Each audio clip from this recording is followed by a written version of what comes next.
Hello, मेरा नाम अंकित कुमार है और आज हम लोग नेशनलिज्म इन इंडिया के बारे में पढ़ेंगे। ये क्लास 10th के सोशल साइंस से है और इससे हम लोग जानेंगे नेशनलिज्म इंडिया में स्टार्ट कैसे हुआ था। तो लेकिन ये जानने से पहले थोड़ा-सा हम लोग हिस्ट्री में पीछे चलते हैं और जानते हैं रिवॉल्ट ऑफ 1857 के बारे में। तो रिवॉल्ट ऑफ 1857 के बारे में बीडी सावरकर जी ने कहा था कि ये the first war of independence है। ये हमारी आज़ादी की पहली लड़ाई थी जिसे हमने लड़ा था, लेकिन इस लड़ाई में हम लोग अनसक्सेसफुल रह गए, इसमें हम लोग जीत नहीं पाए थे। उसका बहुत सारा कारण है, लेकिन उसमें से एक कारण ये भी है लैक ऑफ कम्युनिकेशन की। हमारी कम्युनिकेशन का कोई सिस्टम ऐसा नहीं था जिससे कि हम लोग इस रिवॉल्ट को एक टाइम पे और एक पेस के साथ इसको रेगुलेट कर पाते और लैक ऑफ यूनिटी भी बोल सकते हैं क्योंकि उस टाइम हर स्टेट अपना लड़ाई खुद लड़ता था।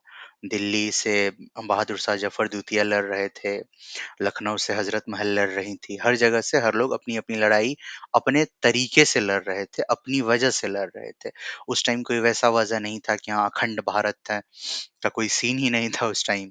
और मतलब अगर हम लोग यहाँ पे लैक ऑफ यूनिटी बोल रहे हैं, मतलब कि अगर हम लोग एक साथ अगर उस टाइम भी कुछ ऐसा होता है कि जैसे अभी फ़ोन होता है, फ़ोन कर लेते हैं, हाँ भाई वहाँ है, हाँ भाई ऐसा है, कहाँ हो, कैसे हो, चलो यहाँ मिलते हैं।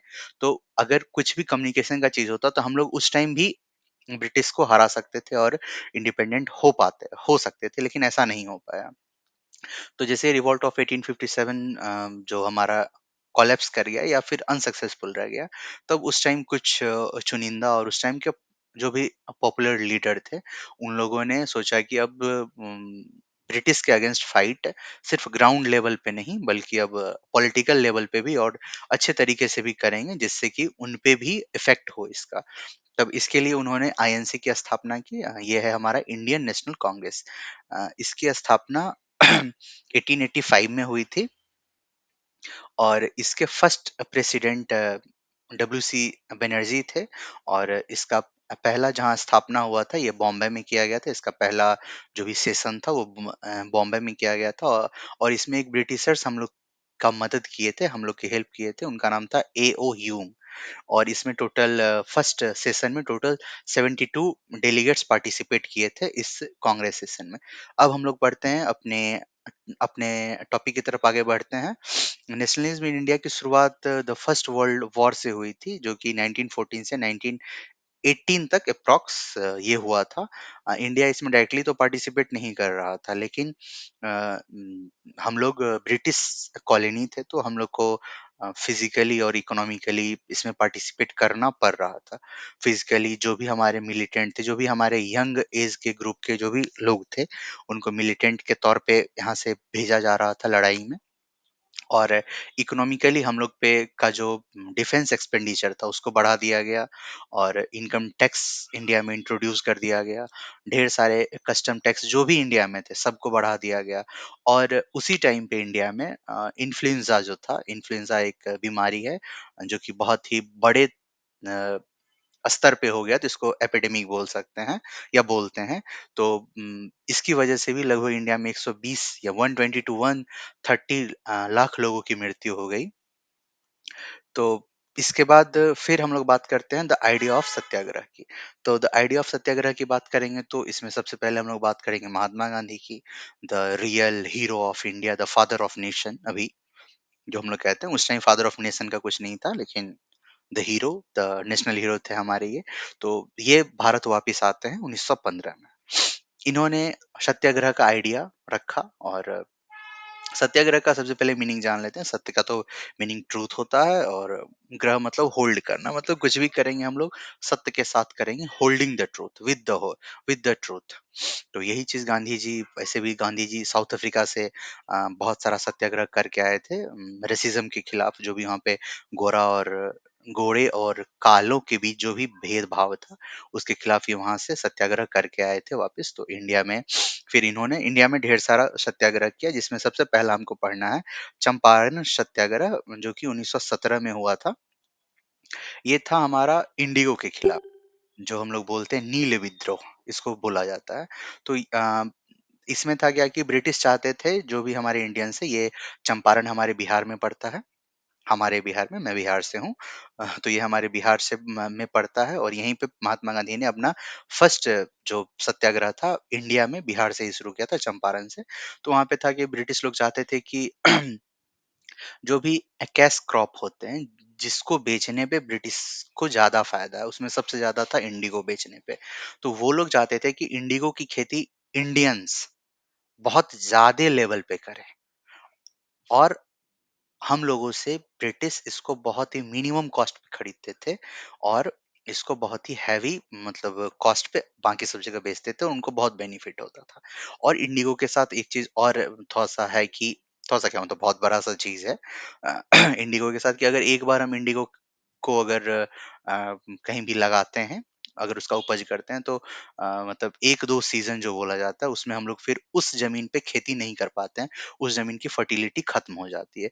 और फिर से उस ज़मीन को फर्टाइल होने में या फर्टिलिटी गेन करने में लगभग 2 साल के आसपास टाइम लग जाता है, मतलब 1-2 सीज़न पूरा लग जाता है। तो इस वजह से जो भी हम लोग इंडियन थे, इसको लगाना नहीं चाहते थे। दूसरा होता है खेड़ा मूवमेंट। खेड़ा मूवमेंट में भी ये 1918 में हुआ। इसमें था क्या कि उस टाइम पे प्लेग एक बीमारी थी, वो भी एपिडेमिक की तरह बहुत ज़्यादा ही फैल गया इंडिया में। और इसकी वजह से जो भी फार्मर लोग थे, वो लोग जो भी रेवेन्यू, जो भी टैक्स था, वो पे नहीं कर पाए क्योंकि अग वो जब उनका उपज ही नहीं होगा, वो लोग बीमारी से परेशान, उपज ही नहीं होगा तो टैक्स कहाँ से दे पाएँगे सरकार को। अब टैक्स जो भी अनाज के रूप में देना होता था, तो दे नहीं पाते थे। तो लेकिन अंग्रेज़ों को क्या था, तुम जैसे भी हो, मरो, जियो, जो भी तुम्हारा हो, लेकिन हमको तो जो हम फिक्स किए, वो हमको पूरा अमाउंट चाहिए अपना। यही वजह था उन लोगों का। तो इसके लिए भी महात्मा गांधी वहाँ भी जाके रिवॉल्ट किए। और आता है फिर तीसरा हमारे अहमदाबाद कॉटन मिल। इसमें क्या था कि जो भी कॉटन मिल के वर्कर्स थे, वो लोग चाहते थे उनका पेमेंट बढ़ाया जाए, उनसे काम बहुत ज़्यादा लिया जा रहा था, उसके कंपैरिज़न में पैसे बहुत कम मिलते थे। तो बस ये कॉटन मिल मिल के जो भी वर्कर्स थे, वो लोग अपना पेमेंट को इंक्रीज़ करना चाहते थे। अब क्या होता है उसके आगे जो हमारे इंडिया में रॉलेट एक्ट को इंट्रोड्यूस किया जाता है। ये किया जाता है इंपीरियल लेजिस्लेटिव काउंसिल जो था उसके द्वारा इंडिया में इंट्रोड्यूस किया जाता है। इसमें जिस तरह से कोविड के टाइम पे हुआ हम लोग के साथ कि हम लोग कहीं भी बहुत ज़्यादा लोग खड़े नहीं हो सकते हैं और मतलब अगर हम लोग खड़े अगर बहुत ज़्यादा तो उस हम लोग के यहाँ तो इंडिया में कोविड के टाइम पे पुलिस मार रहा था। जो होता था बहुत लोगों को का मतलब बहुत लोगों को कान पकड़ के उठक-बैठक करवाया जा रहा था। और लेकिन उस टाइम था इंडिया में कि अगर आप ऐसा कुछ भी करते हुए पकड़े जाते हैं तो आपको बिना कोई नोटिस पीरियड, बिना किसी भी बिना मतलब आपको बिना बताए हुए भी कि आपको क्यों जेल में बंद किया जा रहा है, आपको 2 साल तक कहीं भी अरेस्ट कर लिया जाता था। तो इसके लिए महात्मा गांधी 6 अप्रैल को एक स्ट्राइक भी करते हैं। लेकिन फिर भी बहुत सारे लोकल लीडर्स जो भी थे, उन लोगों को अरेस्ट कर लिया जाता था बेवजह। तो महात्मा गांधी इस कानून को, इस रॉलेट एक्ट को ये भी बोले थे, नो अपील नो दलील कानून है ये। मतलब इसमें कोई अपील नहीं करना है, कोई दलील नहीं करना है, बस आपको पकड़ के और प्रिज़न में, जेल में डाल दिया जाएगा। तो इसी में 2 थे हमारे बहुत ही पॉपुलर नेता, एक थे सत्यपाल मलिक और दूसरे थे डॉक्टर सैफुद्दीन किचलू। इन 2 लोगों को भी अरेस्ट कर लिया गया था। तो इन्हीं के अरेस्ट के बारे में डिस्कशन करने के लिए या फिर इन्हीं के लिए जालियांवाला बाग में हमारे जो भी इंडिया के लोग थे, वो लोग बैठ के डिस्कशन कर रहे थे और लोग अपना फेस्टिवल भी मना रहे थे। तो वहाँ पे से कोई भी जैसे बोलते हैं ना घर का बेदी लंका ढाई जैसा हम लोग सुनते आए हैं। तो वहाँ से एक आदमी जो भी हो वहाँ के कुछ लोकल्स जाके ब्रिटिश को बता देते हैं, जो भी वहाँ का अंग्रेज पुलिस था, जो भी वहाँ पे इंग्लिशमैन थे, जो पुलिस थे, उनको बता दिया है कि देखिए अभी हर जगह मतलब पंजाब में मार्शल लॉ लगा हुआ है और ये लोग मीटिंग कर रहा है। तो उस टाइम पंजाब के पुलिस कमिश्नर थे, उनका नाम था जनरल ओडायर। थोड़ा-सा नाम में कन्फ्यूज़न होगा, इसको थोड़ा-सा ध्यान से देख लेना है। देख लीजिएगा आप लोग भी। अ, ज जो पंजाब के पुलिस कमिश्नर थे, उनका नाम था जनरल ओडायर और जो उस टाइम लेफ्टिनेंट गवर्नर थे पंजाब का, उनका नाम था माइकल ओडायर। ये माइकल ओडायर वही हैं, जिनकी हत्या सरदार उधम सिंह ने 1940 में जो मूवी उनकी आई थी, सरदार उधम। उस मूवी में जो दिखाया गया है, ये वही माइकल ओडायर हैं जो उस टाइम लेफ्टिनेंट गवर्नर थे पंजाब के, जिनकी हत्या सरदार उधम सिंह यानी हमारा विकी कौशल जो थे उस मूवी में, जिन्होंने उनका एक्ट किया था, वो 1940 में जाके कैक्सटन वहाँ पे एक हॉल है, इंग्लैंड में जाके उनकी हत्या करते हैं। ये वही माइकल ओडायर है। और तो वो जो वो मतलब जनरल ओडायर ने फ़ोन किया माइकल ओडायर को, कॉल किया कि देखिए ऐसा-ऐसा हो रहा है, तो इन्होंने कहा कि ठीक है जाओ और सबको शूट कर दो। तो उन्होंने पूछा कि मतलब शूट करना ज़रूरी है? हाँ, हाँ, कर दो शूट। मतलब जो भी उनका अपना ओपिनियन था कि हाँ, इन लोगों को सबक सिखाना ज़रूरी है, जब मार्शल लॉ है फिर भी लोग इस तरह से बिहेव कर रहे हैं, जो भी उनका अपना ओपिनियन, जो भी उनका अपना तरीका था, उन्होंने अपनाया। तब बोला जाता है कि तब जनरल ओडायर ने जलियांवाला बाग के अंदर एक कुआँ है, बोला जाता है कि लगभग 20 टू 30% लोग तो उसमें कूद के मर गए और बाकी लोगों को गोली से मार दिया गया। तो वहाँ पे 2 दरवाज़ा है, तो एक गेट को बंद कर दिया गया और दूसरे गेट से जो भी पुलिसमैन थे उनको अंदर अंदर गए वो लोग और गोली चला दिए। अंधाधुंध वहाँ पे गोलियाँ चली। जितने भी लोग थे लगभग मोस्टली मर ही गए, वहाँ कोई बचा ही नहीं। तो ये था हमारा जलियांवाला बाग मैस्करा। तो और इसके बाद फिर हमारे जो भी महात्मा गांधी थे, जो भी उस टाइम के नेता थे, उन लोगों को बहुत लगा, सबको बुरा लगना है, ये तो स्वाभाविक चीज़ है। निहत्थों पे इस तरह से गोलियाँ चलाना बिना वार्निंग के, सीधा गए और आप गोली चला दिए। तो हमारे रवींद्रनाथ टैगोर जी को ब्रिटिश ब्रिटेन से एक नाइटहुड की उपाधि मिली थी, एक टाइटल मिला था। तो उन्होंने इसके अगेंस्ट में उस चीज़ को लौटा दिया कि हाँ भाई तुम अपना रख लो ये, मतलब तुम हमको एक उपाधि भी दे रहे हो और बदले में हमारे ही लोगों को मार रहे हो। तो उन्होंने ये जो है इस चीज़ को रिटर्न कर दिया। और जब जलियांवाला बाग मैस्करा हो गया तो हम लोगों ने विरोध किया कि हाँ ऐसा कैसे हो गया, ऐसे कर दिए आप लोग, बिना मतलब वार्निंग के गोली चला दिए। तो उसके बदले में एक हंटर कमीशन भी बैठा था इंडिया में, जिसका कि कुछ ऐसा वैल्यू नहीं था उन लोगों को उन उन लोगों के लिए बहुत मजाक सा चीज था। और बहुत जगह पे ये भी लिखा जाता है, पढ़ा जाता है, मतलब बहुत जगह पे लिखा हुआ है कि जब माइकल ओडायर वापस गए थे ना लंदन, तो उनका बहुत मतलब अच्छे से स्वागत किया गया था कि हाँ, आपने इतने लोगों को मारा ऐसे-वैसे, मतलब उन लोगों के लिए वाहवाही का काम हो गया, जो हम लोग के लिए इतना बड़ा दुःख था कि हम लोग के इतने आदमियों को मार दिया गया, बेवजह वो भी निहत्थे, बिना किसी वार्निंग के, बिना किसी मतलब बोले ना नो अपील, नो दलील, बस सीधा मार दिया गया। उनका उतना स्वागत-सत्कार किया गया, जब माइकल ओडायर वापिस पहुँचते हैं इंग्लैंड तक। अब हम लोग बात करते हैं थोड़ा-सा आगे खिलाफत मूवमेंट की। इसमें हुआ क्या ना, तब तक इधर ब्रिटिश जो था फर्स्ट वर्ल्ड वॉर में जीत गए वो लोग। वो लोग जीत गए तो उन्होंने जो भी पार्ट को जीता, वहाँ पे वो लोग अपना डोमिनेंसी चाहते थे, वो लोग उस जगह को डोमिनेट कर रहे थे। तो ऑटोमन और टर्की को भी ब्रिटिश ने जीता। तो उन्होंने जो मुस्लिम के स्पिरिचुअल गुरु थे, जो भी उन लोगों के उस टाइम स्पिरिचुअल गुरु थे, जिसको कैलिफेट बोला जाता है और हिंदी में खलीफा भी बोलते हैं उसको। तो उस पोस्ट को उन्होंने डिसॉल्व कर दिया। उन्होंने कहा कि नहीं, अब ऐसा कुछ पोस्ट ही नहीं होगा। जैसे अब मान लो कि हम ही लोग का कोई भगवान है, अब कोई कोई आदमी हम लोग को जीत ले और बोले नहीं, अब से ये वाले भगवान का मीनिंग खत्म। तो ये तो हम लोग के दिल पे लग जाएगा भाई।